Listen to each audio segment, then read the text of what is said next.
அலைக்கும் வரஹ்மத்துல்லாஹி வபரகாத்துஹு. இந்த உலகத்தில் நிறைய இடங்களில் நம்ம பார்க்குறோம்.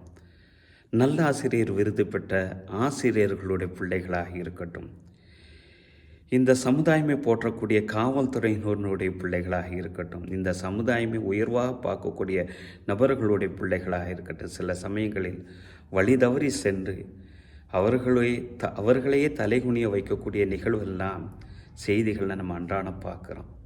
ஏன் தம் பிள்ளைகளுக்கு அவர்கள் நல்லொழுக்கத்தை போதித்திருக்க மாட்டாங்களா?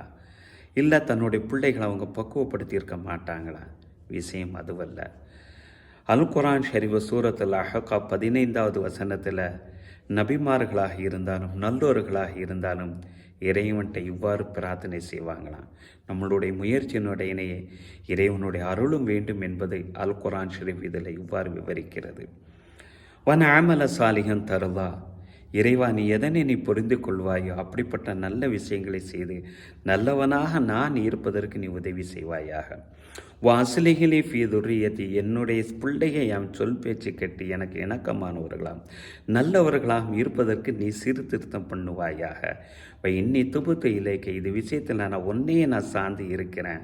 இப்போ இன்னி மினல் முஸ்லிமின், இது விஷயத்தில் நான் முற்றிலும் நான் கட்டுப்பட்டவனாக இருக்கிறேன் என்று நல்லோர்களாக இருந்தாலும் அவர்களும் இவ்வாறு தான் பிரார்த்திப்பார்கள்.